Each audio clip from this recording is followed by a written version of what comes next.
e de paz, que ao despertar de um novo homem nos induz. Te conclama, irmão, de última hora a ingressar. Boa noite a todos, boa noite a todas. É sempre uma alegria, uma honra poder voltar aqui a essa casa e poder ser recebido carinhosamente por cada trabalhador, por cada colaborador. A diretoria dessa casa, Dianira, em especial, nos faz o convite sempre a contento dos nossos corações, e a gente leva essa vibração da casa a outros locais. Nós sempre divulgamos, embora não sejamos trabalhadores efetivos aqui dessa casa espírita, mas daqui levamos as vibrações necessárias para oferecer o combustível salutar nas casas espíritas que nós passamos. Então, a essa casa eu agradeço muito aos colaboradores, a todos presentes, que nós possamos então pedir licença ao Dr. Bezerra de Menezes, pedir licença aos espíritos amigos que aqui militam há mais de 90 anos, para nos atrever a oferecer algumas reflexões na noite de hoje. Bem, Jesus, o educador de almas. Não nos enganemos. Antes da vinda do Cristo, um planejamento pedagógico estava traçado para o nosso orbe. Quando Cristo pisou na terra, a Grécia já tinha oferecido ao mundo as artes, a filosofia, a iniciação política. O pensamento da Grécia Antiga culminava em criatividade e intelectualidade, com tamanha grandeza que até hoje os filósofos, educadores, professores, todos nós bebemos da água daqueles primeiros homens. Em Roma, as bibliotecas eram vastíssimas. Religião, filosofia, política, economia, arte da guerra, tinha de tudo. A instrução intelectual pairava no ar com muita tranquilidade. No entanto, a educação demorava-se no lamaçal da ignorância. Porque naqueles dias, a exemplo dos dias atuais, educar significa libertar, significa oferecer asas para que o educando possa sozinho ganhar ares diferentes daqueles que ele nunca teria imaginado sozinho. Mas a exemplo daquela época, como a exemplo de hoje, nem todo mundo, os detentores do poder, os detentores do conhecimento, em alguns momentos, não permite que a sociedade se liberte. Porque nós fomos capazes de libertar homens e mulheres negros através da Lei Áurea, mas não fomos capazes de libertar socialmente esses nossos irmãos. Na época de Jesus, os sacerdotes, os fariseus, os saduceus, os essênios, os zelotes, detinham conhecimento. No entanto, esse conhecimento era restrito à sua classe. O povo demorava-se na ignorância. A educação pública não existia. Serviços públicos de qualidade inexistentes. O povo clamava por um Salvador. Mais do que isso, clamava por um libertador. E Jesus vinha sendo anunciado pelos profetas há mais de 1000 anos. E homens e mulheres esperavam um rei, um libertador de almas, mas antes disso, libertador da fome, da miséria, do frio, do sofrimento.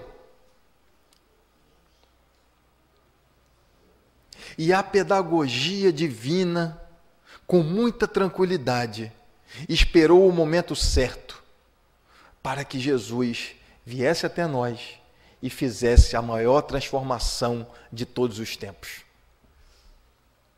Jesus nascera numa comunidade pobre. Jesus viveu com os seus semelhantes na periferia. Jesus nasceu e cresceu na periferia, e é lá, na periferia, que ele conheceu os corações mais brilhantes. Lá, naquela comunidade pobre, carente, foi onde Jesus encontrou os seus grandes amigos, que o ajudariam a libertar o povo da humilhação, da fome, da miséria, da pobreza. E ele convidou aqueles amigos, porque entendia que a mudança viria pela base. A mudança educacional de almas viria pelo coração. É por isso que Jesus, entrando na sinagoga, nos diz o Evangelho de Marcos, falava com aqueles homens, mas não como os escribas, porque os escribas falavam para a intelectualidade. Os escribas falavam numa linguagem que os homens não entendiam. Os escribas falavam para um povo que tinha pouco conhecimento ortodoxo. Então eles falavam e ninguém entendia nada. Jesus, compreendendo o coração da humanidade, falava diretamente para o coração. E ele diria que as suas palavras são de vida eterna, porque Jesus se comunica de acordo com aquele que está à sua frente. Esse é a grande simbologia do educador de almas. Jesus transforma o seu ensinamento de acordo com aqueles que estão ouvindo. E se Jesus estivesse falando com lavradores, com camponeses, então ele falava da semente, da mostarda, do plantio. Mas se estivesse falando com pescadores, da pesca, do peixe, se estivesse falando com donas de casas, se estivesse falando com mulheres voltadas aos afazeres domésticos, ele falava do fermento. Era para poder comunicar com aqueles que estavam preocupados com seus afazeres. Jesus tinha essa preocupação. Se nós estivéssemos numa sala em que tivesse médicos, advogados, professores, doutores de toda a ordem e algumas crianças, se nós adequarmos o linguajar para o entendimento da criança, todos iriam entender. Mas do contrário, se nós fôssemos então alinhavar com a linguagem técnica do advogado, ou do médico, ou do professor, ou do cientista, nenhuma criança entenderia. E era isso que Jesus fazia. E é isso que Jesus representa. Ele rejeitou todos os títulos de nobreza que o mundo pudesse oferecer. Certa vez um jovem buscou Jesus e disse: bom mestre.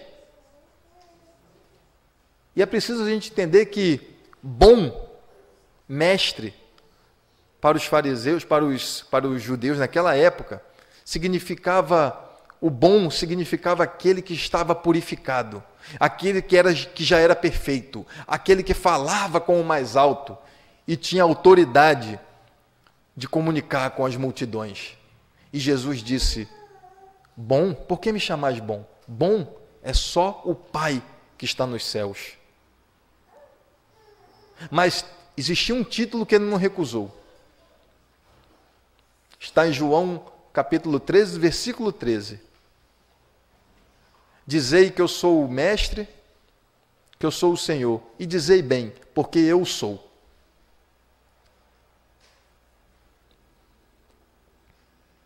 E Kardec, no século XVIII, XIX, na questão 625, pergunta: qual o modelo, qual o tipo mais perfeito que Deus tem oferecido aos homens para que lhe sirva de guia modelo? E a resposta é simples: Jesus. É o espírito mais perfeito que já pisou na terra. É o mestre por excelência. É o educador de almas enviado por nosso Deus, pelo nosso Pai Celestial, para que toda a humanidade, lembremos sempre que acima dos homens, do poder, da terra, existe um Deus que paira no universo e conhece cada um dos seus filhos e conhece cada um das suas filhas, porque foi através dele que houve, então, a divina criação da vida. Então Jesus entendia que a educação precisava ser levada até a comunidade, precisava ser levado a todos aqueles que estavam alijados da sociedade, e ofereceu uma transformação mais significativa de toda a história da humanidade. Porque foi o próprio Jesus que, andando pelas vias públicas, encontrou a mulher adúltera, prestes a ser apedrejada, e evitou o feminicídio em praça pública, porque aqueles homens estavam com as pedras nas mãos para atirar naquela mulher, apedrejar até a morte. E Jesus diz: atire a primeira pedra, aquele que não tiver pecado. E um por um foi largando as suas pedras, primeiro os mais velhos, depois os mais jovens. Porque sabia Jesus que no orbe, no mundo de prova e expiação que nós vivemos, ninguém é juiz do teu irmão. Ninguém. Mas Jesus não dialogava com o erro. E ele disse para aquela mulher: cadê aqueles que te julgavam? Eu também não te julgo. Vá e não tornes a pecar. Não tornes a errar. Porque ele entendia aquela mulher. E indiretamente dizia àqueles homens que o julgamento era severo demais com aquela mulher, porque se ela era adúltera, existia um adúltero. E onde estava esse homem julgado? Então Jesus chama para si a responsabilidade de dizer a cada um de nós: ninguém te proclamou o juiz do teu irmão. Caminhemos unidos sempre. Ninguém aqui precisa ter compromisso com o erro, mas também ninguém foi dado por Deus a liberdade, ou a autoridade, melhor dizendo, de julgar aqueles que erram no caminho. Foi o próprio Jesus que, no Getsêmani, quando fora preso depois do beijo de Judas, disse a Pedro, quando cortou a orelha do soldado romano: embainha a tua espada, porque aquele que com a espada fere, com a espada será ferido. E mais uma vez oferece uma educação excepcional para aqueles homens, que achavam que na ponta da faca, na ponta de sua espada, era que poderia acontecer a verdadeira transformação. Embainha tua espada, nos disse Jesus. Porque o Mestre tem nos ensinado que uma sociedade equilibrada é uma sociedade desarmada. Desarmada de armas, desarmada de verbo doentio, acusador, desarmada de atividades doentias no que diz respeito a agressões físicas. E no Brasil é um país em que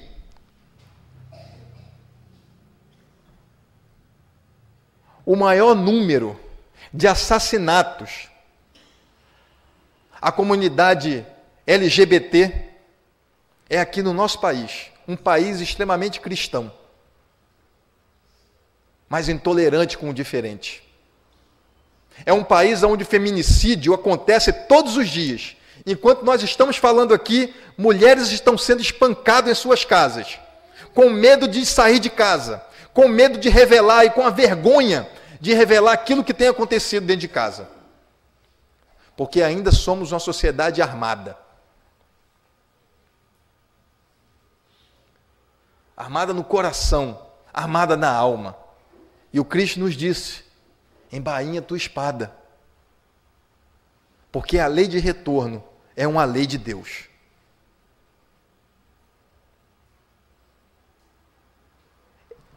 Então Jesus vai transformando a vida da humanidade. Jesus vai transformando o dia a dia da sociedade, entendendo que cada coração transformado é um pouquinho de humanidade a mais na sociedade. O Kardec, em Obras Póstumas, fala que é pela educação, mais do que pela instrução, que transformaremos o mundo. É antes pela educação, mais do que pela instrução. Porque a educação, muitas vezes, é um conhecimento largo, mas a educação é profundo e é transformador. Profundo e transformador, como foi as palavras do Cristo. Profundo e transformador, como é a doutrina espírita em nossas vidas. Profundo e transformador, como o diálogo do Cristo, até hoje com a humanidade. É só nós fecharmos os olhos, é só nós prestarmos atenção no silêncio de nossos quartos, quando nós vamos dormir, prestar atenção em nossas consciências, nos dizendo que nós somos seres livres, nós somos seres imortais. O mundo está à nossa disposição, mas é preciso primeiro modificar o mundo interior. Enquanto houver egoísmo, enquanto houver vaidade, enquanto houver orgulho, injustiça, se a gente chamar cada um aqui, vai vir uma lista que é interminável. Mas é verdade. Enquanto houver um só desses sentimentos, injustiça, não haverá mundo de regeneração. Não haverá. Mas nós estamos caminhando para essa verdadeira transformação. Porque se nós fecharmos os olhos, aqui e agora, no Centro Espírita, Trabalhadores de Jesus, nós conseguiremos sentir o aroma vindo das primeiras pregações do Cristo.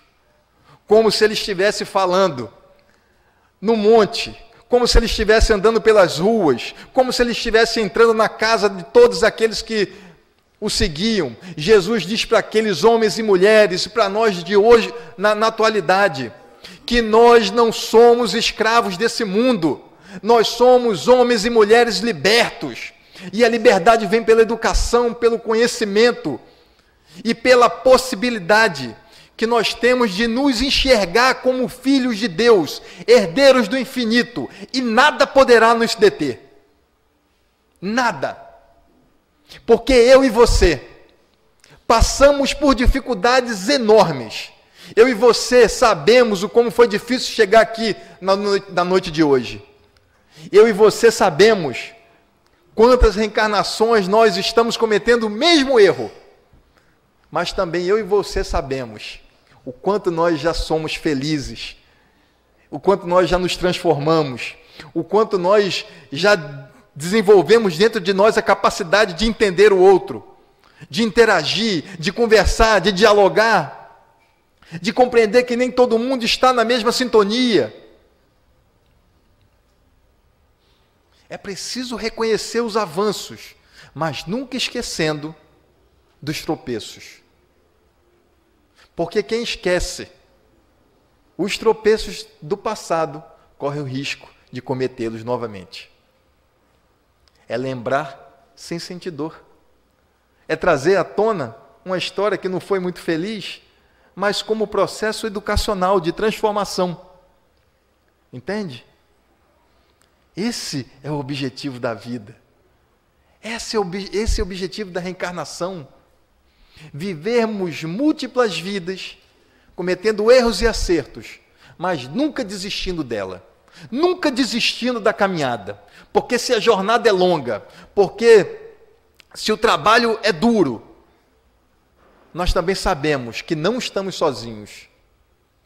O Cristo não nos abandonou quando Ele disse que nós não ficaríamos órfãos. Ele não nos deixou sozinhos quando nós pensávamos que, quando nós perdemos aquele parente querido, e nós estávamos chorando, sozinhos, e pensando, por que, meu Deus? Por que isso aconteceu com essa pessoa tão boa? Ainda nessa hora, que nós muitas vezes achamos e brigamos com Deus, dizendo, você não está entendendo, Deus. Não era para isso ter acontecido. E às vezes nós espíritas falamos assim, nossa, mas eu já sou espírita. Aí a gente tenta negociar com ele. Né? Fala assim, eu sou espírita. Eu sou amigo do Marcelo Turra. Eu mando WhatsApp para ele todo dia. Como é que pode? Eu vou no trabalhador de Jesus. Eu abraço a Djanira, saio todo energizado. Como é que isso acontece comigo, meu Deus? Mas se nós calarmos no silêncio da nossa vida, nós entenderemos que não é o porquê que nós devemos perguntar isso para Deus, mas o para quê que nós estamos passando por isso. Processo educacional. Como nos diz o Emmanuel, a vida é conjunto divino de experiências. É na experiência da vida que nós vamos nos transformando. É na experiência da nossa existência que nós vamos nos tornando pessoas melhores. É claro. Um dia, numa reunião mediúnica, o Espírito manifestando e eu dialogando com o Espírito, ele falou assim para mim, mas você pensa que é bonzinho, né? Você engana os outros, a mim não. Você pode enganar a sua esposa, eu pensei, ela também não engana não.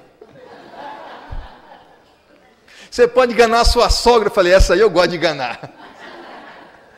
Você pode enganar o pessoal da casa espírita, você pode enganar todo mundo, mas a mim você não engana. Eu falei, chegou um que me conhece bem mesmo. E ele falou assim, olha, nós já caminhamos nas mesmas fileiras, mas você desviou, mas você me levou junto, e nós caímos na mesma poça de lama. Eu falei, amigo, mas a poça já secou, a lama já petrificou, e agora nós precisamos caminhar em frente.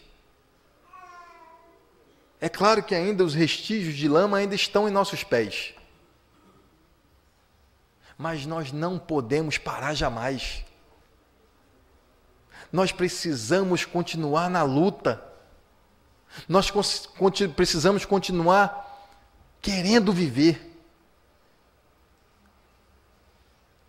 O mês de setembro, onde nós acompanhamos uma campanha mundial de prevenção ao suicídio e valorização da vida, mais do que nunca, isso é necessário para a nossa vida. É necessário pensar e ter a certeza que a vida é muito mais do que os nossos olhos carnais podem enxergar. Nós estamos trabalhando no Rio de Janeiro, e todo dia eu pego a barca de Niterói para o Rio, do Rio para Niterói. E a gente atravessa aquela poça ali rapidinho, são 20 minutos. Minha filha, você também vai um dia comigo. A gente atravessa, são 20 minutos, mas é uma multidão de gente que entra e sai daquela barca. E a maioria das pessoas estão de cabeça baixa.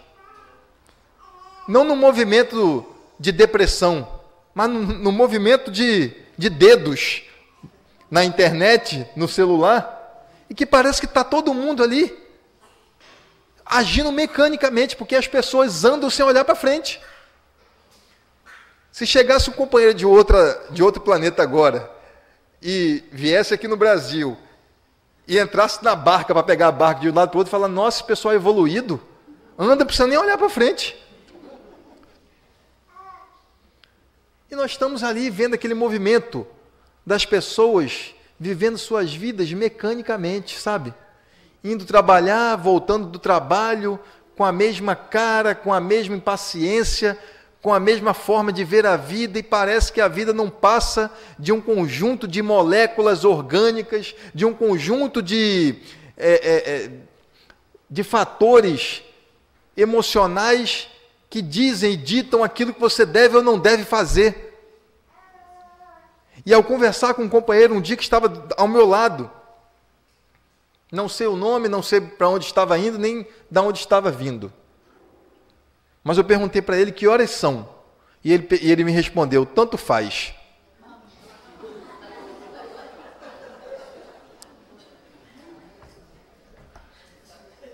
Olha, esse horário não existe nem em nosso lar. Eu olhei para ver se ele estava de relógio, para ver se o relógio dele era daqui da Terra. Ele não tinha relógio. Eu falei, amigo, mas você está indo para onde? Ele, não sei. Mas você precisa de alguma ajuda quando chegar lá no Rio, porque eu não sei a hora, mas sei para onde eu estou indo. Você quer alguma ajuda? Eu conheço algumas coisas ainda. Ele falou, não precisa. Eu falei, gente, Deus abençoe esse companheiro. Porque ou ele é muito evoluído, está andando por aí para ajudar as pessoas, ou ele está perdido, sem saber para onde vai. E a gente lembra daquele diálogo de Alice no País das Maravilhas com o gato, que aparece com um sorriso de lua, né? E Alice, perdida, pergunta, para onde vai esse caminho? E o gato responde, para onde você quer ir? Eu não sei, eu estou perdido. Então, para quem está perdido, qualquer caminho serve. Eu acho que foi isso que ele queria dizer para mim. Acho que foi isso que ele queria dizer para mim. Olha, para mim que estou perdido, qualquer horário serve. Pode ser manhã, à tarde ou à noite. Eu não sei para onde vou. Então nós tivemos um diálogo rápido ali, conseguimos de alguma forma mexer um pouco com o sentimento daquele irmão, mas em 20 minutos ninguém transforma uma vida toda. Em 20 minutos ninguém é capaz de transformar dor em alegria. É um processo educacional contínuo. É contínuo. Nessa mesma mediúnica, um dia, um outro espírito, também muito enraivecido com a gente, eu falei, gente, quanto espírito tem raiva de mim, né? Boa coisa não fiz, tomara, queira Deus que ele não saia por aí falando para as pessoas. Já pensou se ele vem aqui, Djanira? Antes da minha palestra, vai na mediúnica e fala, o palestrante que está vindo aí não vale nada, hein? Eu pelo menos peço para ele ficar só na nossa casa lá. Mas é impressionante, a gente precisa tomar cuidado com essas coisas. Então, um outro companheiro que veio na mediúnica falou assim, que ele não conseguia perdoar os nossos erros, porque nós tínhamos errado durante muito tempo. O erro cometido em direção ao companheiro não foi um erro fortuito, foi planejado. Foi planejado durante muito tempo. Então ele nos disse, um obsessor, mas nos ensinando como se fora um orientador. Então ele nos disse que para perdoar não era possível apenas com palavras e com pequenos gestos do meu dia a dia. Eu teria que, junto com ele, construir esse perdão. Construir. E mais uma vez, a doutrina espírita nos ensinando que é o Consolador prometido, que é uma promessa do Cristo, uma promessa educacional do Espírito. A doutrina espírita nos ensinando que a construção da nossa felicidade passará pela construção, junto com aqueles que estão conosco há muitos anos. Eu já contei isso aqui uma vez e eu torno a contar. Porque na outra vez que eu contei, minha esposa não está aqui. Hoje eu vou contar para ela ouvir e ficar satisfeita comigo.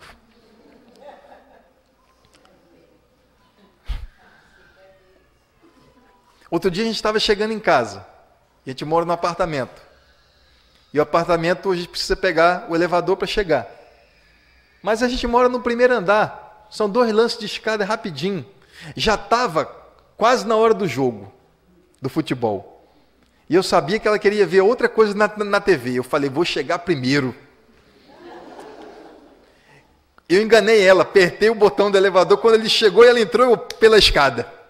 Cheguei primeiro, abri a porta, sentei na sala e liguei a televisão. Mas antes de ligar a televisão, veio um pensamento assim. Para estar em casa, não vale a pena estar sozinho. Porque a vida não é sobre quem chega primeiro. É sobre como chegamos juntos. Como encaramos a caminhada juntos. Como nos transformamos juntos. Como amadurecemos juntos. Como desenvolvemos piedade, perdão, carinho. Juntos. E esse é o outro ensinamento do Cristo. Ele poderia ter vindo aqui entre nós e ter feito todo o seu trabalho sozinho. Mas ele preferiu escolher 12. Mas ele chamou aqueles homens mais simples para que a sua palavra fosse revelada por todo o planeta. Homens simples, de vestimenta e de alma. Porque naquela época, e nos dias de hoje também, às vezes a gente só dá valor, a gente só começa a respeitar o outro, quando aquela pessoa se apresenta com características que a sociedade imprime como sendo um padrão de elegância. Sabe? É fácil todo mundo aqui identificar. E todo mundo aqui já passou por uma experiência dessa. Entra num local, numa loja, mal vestido e entra de terno e gravata.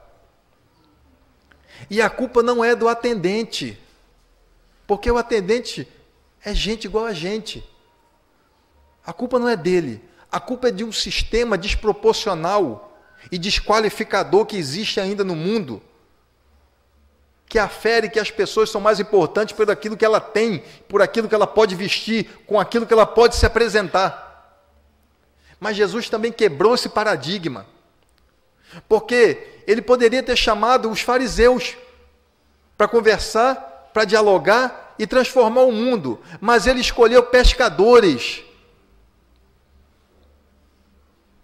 E quando inquirido sobre João Batista, que andava no deserto com roupas silvestres, se alimentando de verdura e mel, quando inquirido pelos fariseus quem era João Batista, então ele disse que daqueles que nascidos de mulher, João Batista era o maior, mas que no reino dos céus, o menor era maior que João Batista. Dizendo para aqueles homens, ensinando aos seus corações, que não é aquilo que a gente veste, não é aquilo que a gente apresenta, que qualifica o homem ou a mulher como verdadeiro cristão, mas é aquilo que nossas mãos é capaz de fazer, é aquilo que o nosso coração é capaz de se entregar, é aquilo que o nosso sentimento é capaz de acolher, é aquilo que o nosso amor é capaz de transformar. E não importa da onde você veio e para onde e com quem você está indo, importa o que você leva em seu coração, importa é o que você tem dentro de si e qual o sentimento que te leva a caminhar todos os dias. Ou melhor, qual é a intenção que você tem ao acordar todos os dias e querer continuar vivendo esta vida que, ainda que difícil, ainda que nós relutemos contra ela, é uma vida que precisa ser vivida com dignidade, com amor, com vontade, com fé e com esperança, porque Jesus já nos disse que nós não somos escravos desse mundo. No mundo tereis aflições, mas tende bom ânimo, porque eu venci o mundo. E se nós somos esse sal da terra, essa luz do mundo, esses agentes transformadores da humanidade, então eu e você somos capazes de fazer qualquer coisa. Porque no processo educacional do Cristo, a transformação vem primeiro através das intenções. E nós temos aprendido ao longo da nossa vida, desde a época que a gente tinha cabelo ainda, desde a época que Marcelo Turra não tinha aquela barba branca, desde a época em que nós estávamos engatinhando no Espiritismo, que o Evangelho de Jesus, ele transforma intenções. Ele transforma intenções. Porque ainda que a gente possa errar em relação ao nosso irmão, mas se a intenção for a melhor, então o processo educacional está valendo. Então o processo educacional penetrou profundamente na alma. Então é porque eu e você já demos um passo à frente. E é devagar, sem pressa. Porque nós temos o tempo a nosso favor. Nós temos o tempo a nosso favor. Algumas pessoas correm toda hora contra o tempo e olham no relógio e está sempre faltando algum minuto para dar a hora de fazer alguma coisa. Está sempre faltando 10, 15, 20, 30. E a nossa vida é assim, é contada em minutos. O que está faltando para eu fazer a próxima coisa. E às vezes a gente esquece da intenção, da objetividade e da entrega de fazer aquela determinada coisa. Sem pressa. Como nos diz um poeta lá de nossa terra, lá de nossas terras, se aveste não, que amanhã pode acontecer tudo, inclusive nada. Se aveste não, que a lagarta rasteja até a hora em que cria asas. Se aveste não, que a burrinha da felicidade nunca se atrasa. Se aveste não, que um dia ela para bem na porta da tua casa. Se aveste não, toda caminhada começa num primeiro passo. A natureza não tem pressa, segue o seu compasso, inexoravelmente chega lá. Se aveste não, observe quem vai subindo a ladeira, seja princesa, seja lavadeira, para ir mais alto vai ter que suar. Flávio José, poeta nordestino, cantador das multidões e encantador de corações, poeta popular que fala os nossos corações de maneira simples, assim como o Evangelho do Cristo, que nos apresentou de maneira simples, mas não superficial, de maneira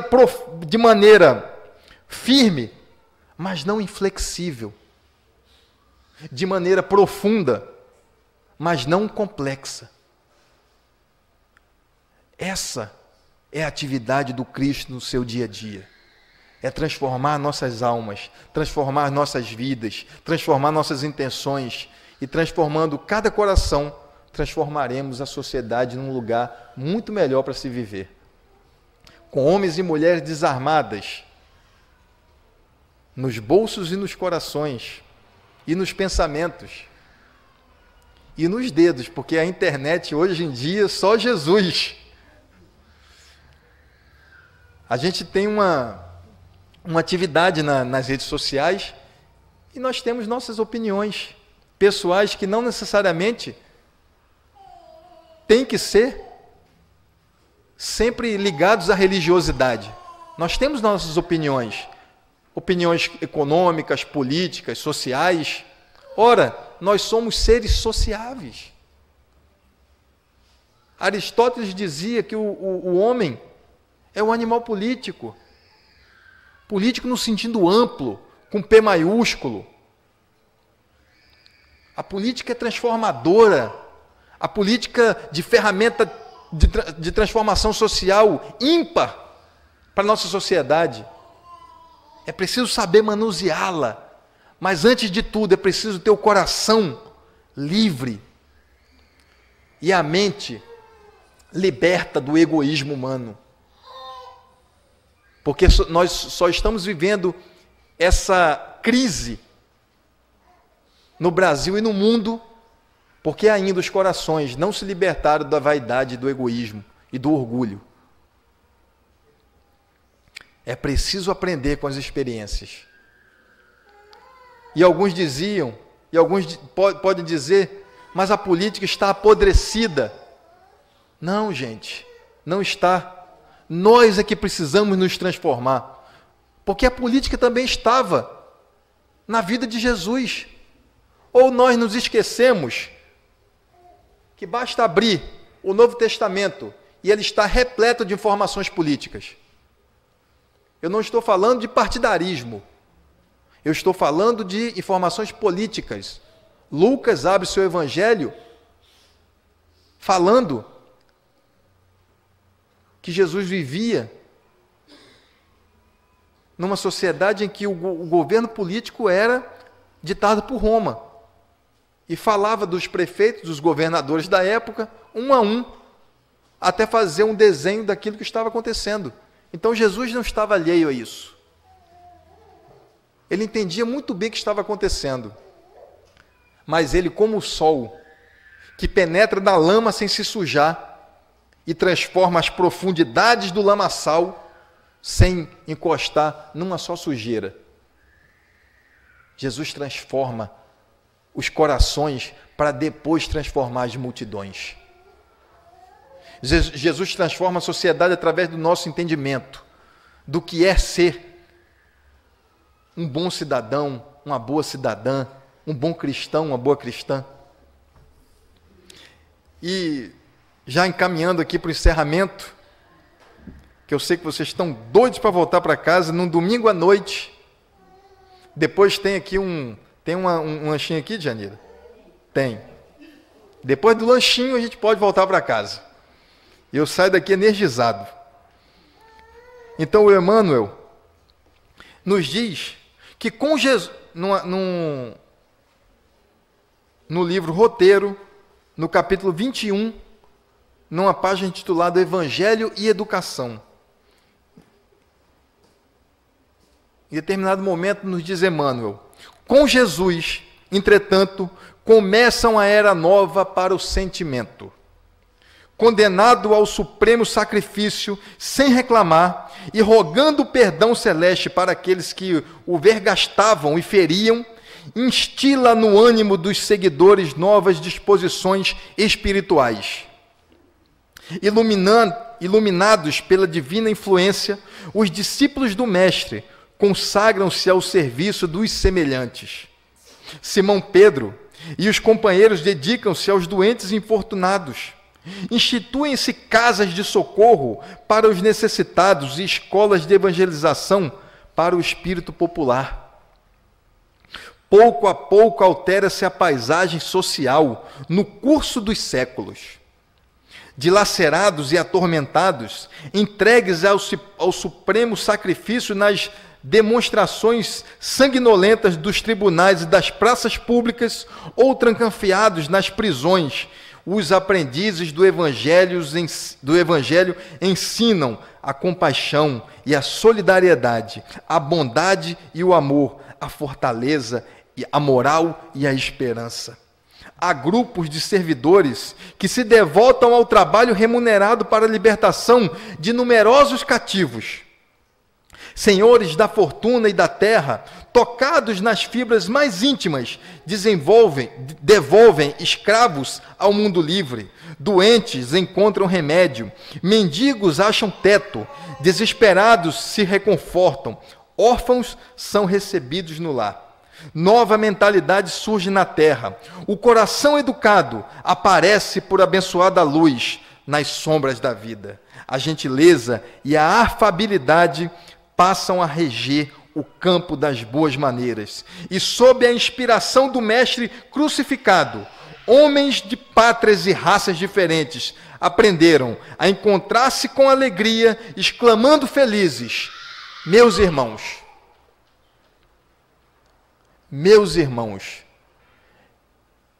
nós nos despedimos aqui então, após essas frases profundas do Emmanuel, nos chamando à obra do dia a dia, nos chamando à transformação diária através da educação do Espírito. É Jesus falando através da humanidade, Jesus falando através dos séculos, que nós não somos filhos da escuridão, somos filhos da luz, somos herdeiros do infinito, vamos continuar caminhando para sempre, porque nós temos começo, mas nós não temos fim. Vamos juntos, ombreados nessa mesma luta, vamos juntos, querendo construir um mundo melhor, porque o Espiritismo é a luz que acende na manhã radiosa de cada dia, nos chamando ao compromisso, nos chamando ao dever de transformar primeiro nossos corações, para depois oferecer ao mundo aquilo que nós temos de melhor, que seja todos esses sentimentos que o Emmanuel nos mostra: bondade, humanidade, satisfação, tolerância, humanidade para cada um de nós, para que nós possamos desenvolver aquilo que há de melhor.